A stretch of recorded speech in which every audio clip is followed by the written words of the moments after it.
Hello everyone and welcome. In our last video, we made the model of our front leg, and in this video, we are going to apply the generative design on it. Okay, so let's start. First, click on design mode and click on generative design. Fine. And here you will get this. This is your model. Fine. So we are seeing here that the starting shape, obstacle geometry, preserve geometry. So we have to give everything and specify to the computer. Basically, you have to tell computer everything and the computer will work for you. Fine. So if you are a beginner, you check this help option and here is a learning panel. So this will guide you what you have to do. Okay. So if you're a beginner, you should check this. Fine. So let's start our video now and we are going to apply generative design on it. So first click on starting shape. There is an edit option like pencil option. Click on this. Just click on this and this is your starting shape. Boom. It's in yellow color. Yellow is for starting shape. Fine. Just hide your starting shape for now. Now we are going to change the obstacle geometry. So obstacle geometry was this. Click on this, this and this. Click on OK. You have selected your obstacle geometry now. Again, hide an obstacle geometry. Now I'm going to select the preserve geometry. So this is your preserve geometry. Click on this, this, and this. So you have selected preserve geometry. So make sure the one thing that every constraint or every load is only going to apply to the preserve geometry only. Fine. So I'm hiding for right now for better understanding. I'm going to constrain this point and I'm going to apply load here and here. So I'm just constraining it. So there is an option for constraint and there is also an option for the loads here. So I'm going to first apply the constraint.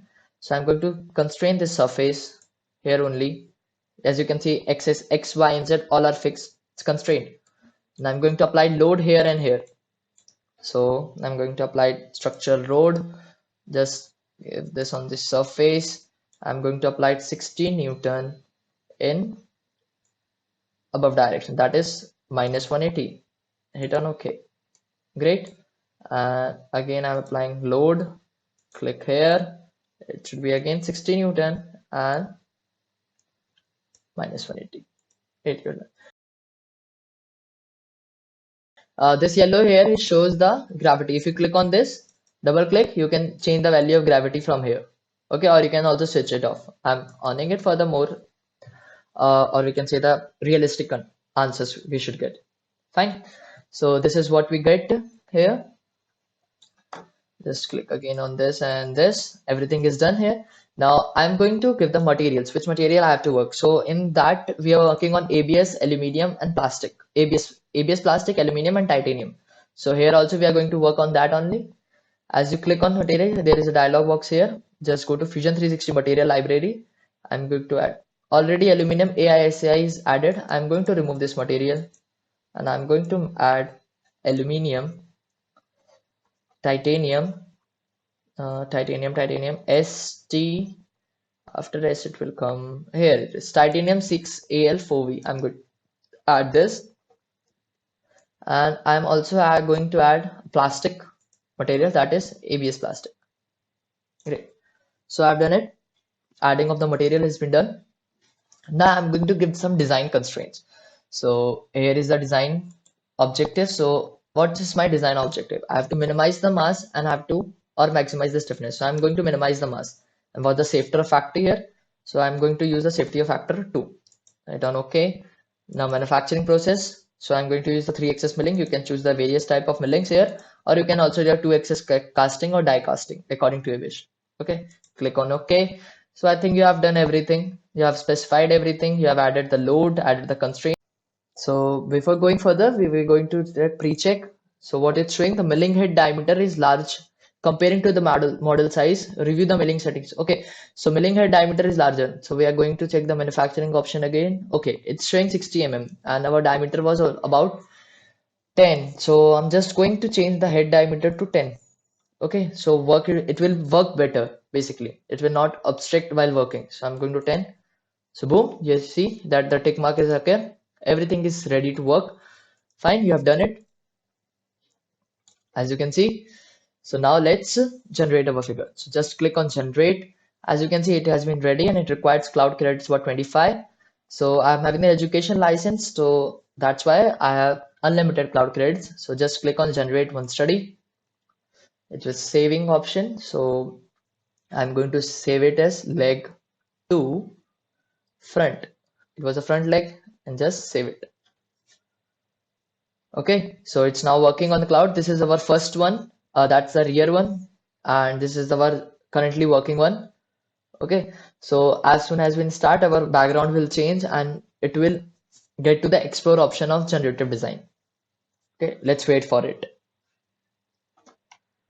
Okay, as you can see, the background has been changed, and if you have here on the generative design option, it has been written thumbnails for outcomes will appear when they start processing. So just click on cross, and here the thumbnails will occur. As you can see, after some time, your results are coming out.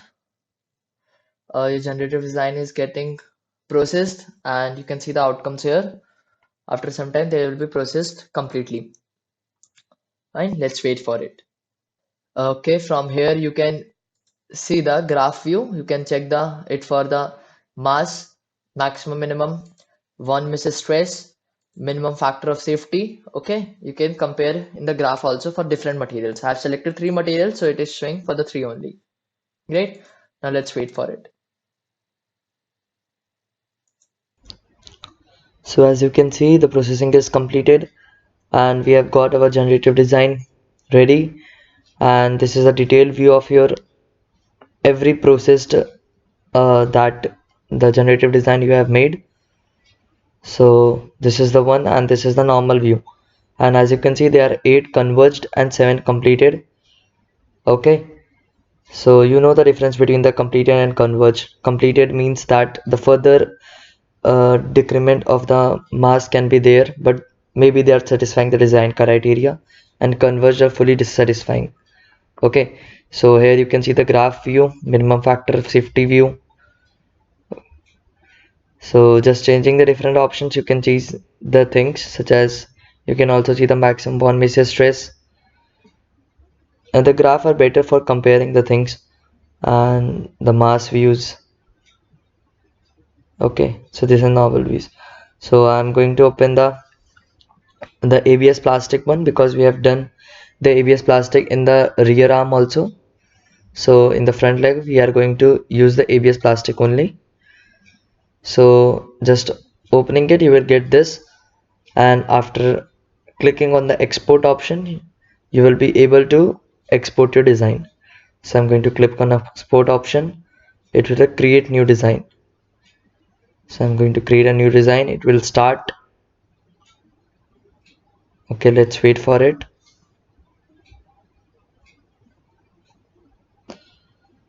After some time your design will be ready. You will see the option out here that it has been completed.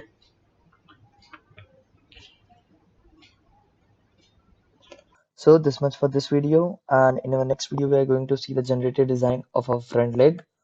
So if you like the video, hit the like button and don't forget to subscribe our channel. To know more about generative designing, you can check my blog on generative designing on my website. The link in this is in the description box.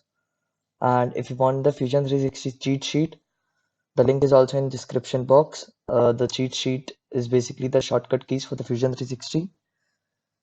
So you can download it from the description box. And if you have any queries, to hit the comment box. Till then, keep learning, keep exploring. We will meet in next video.